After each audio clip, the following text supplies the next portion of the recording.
We are back on Inside Politics today. Our guest is Dwight Lewis, longtime editor and reporter at the Tennessean, who's now retired, and also have David Ewing, Nashville historian.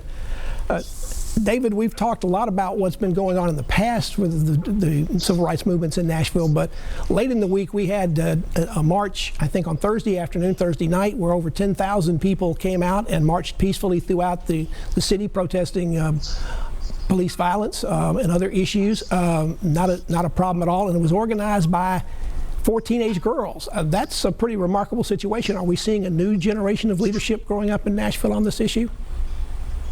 Hopefully we are.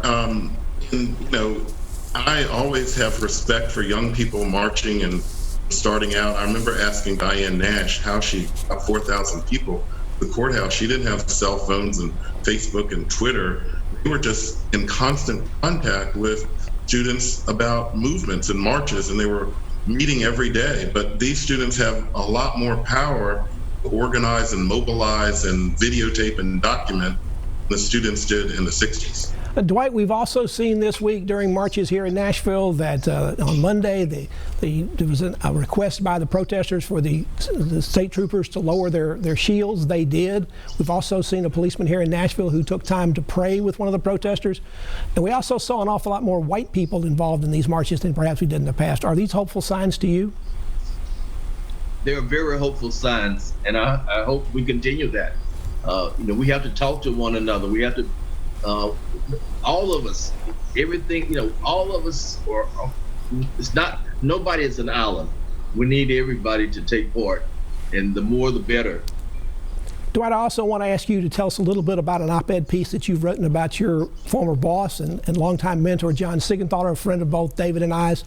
You've written an op-ed piece about some things that he's written that has never been published before, and they are so prescient, they are so on point for what we're talking about today. Tell us what John said and how you came about to write this op-ed. There you go. Back around 2005, 2006, I put together some columns that I had written, and they were broken down into different topics.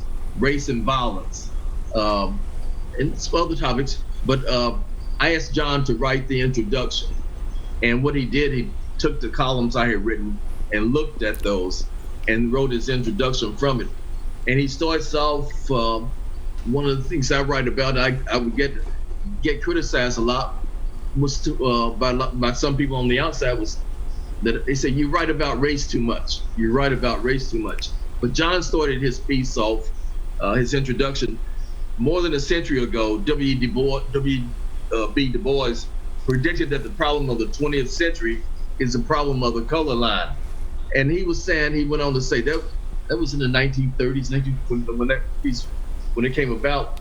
But John went on to say that the color line is still a problem today, and that we haven't done enough. And he talked about the National Advisory on Civil Disorders, which was established by President Johnson in 1967 following the riots across the country.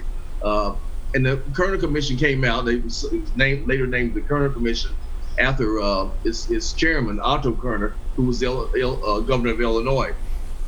But John said that as long as we do not do some of the follow through with some of the recommendations that the Kerner Commission came out with, we will have a problem of the color line.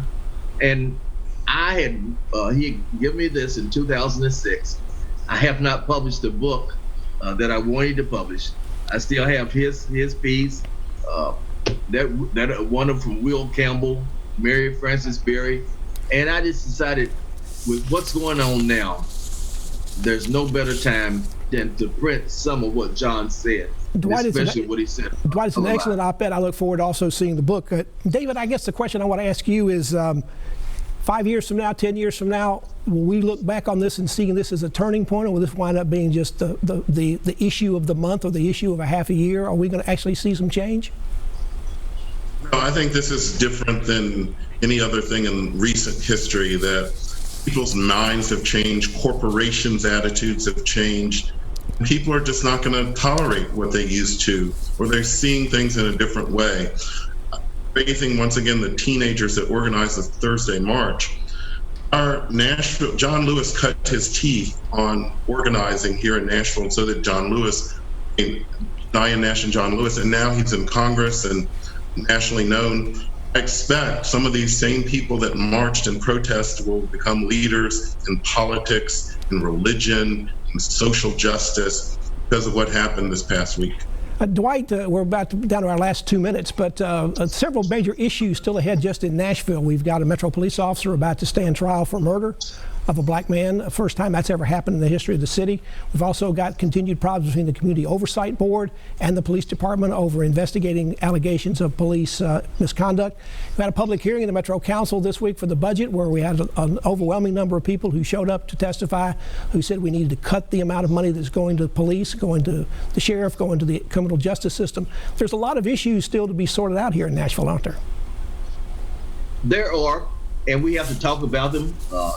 We have to get together and talk about them, and urge others to talk about them. But we still have to go out and vote, Pat and David. We have to go vote. So, David, how do you see it coming forward? You see some difficulties, but the big key thing is what happens in November? Well, as we know, people in their 20s and early 30s traditionally don't vote very often, particularly in local elections. So I hope that they will register, that they will vote, and they will continue to be involved, even if there's not a big issue in front of them. That's the legacy of the 60s, that these people marched in the streets, they were involved the rest of their lives. David Ewing and Dwight Lewis, thank you so much for being with us today and for a very fascinating and insightful program. And thank you for joining us on Inside Politics. Hope you'll be back here again for a future show. If you can't get enough politics in the meantime, go to the News Channel 5 website. You'll find my Capitol View commentary there. The Zoo commentary posted every Friday afternoon. Enjoy the rest of your weekend, and we'll see you here next time. Goodbye.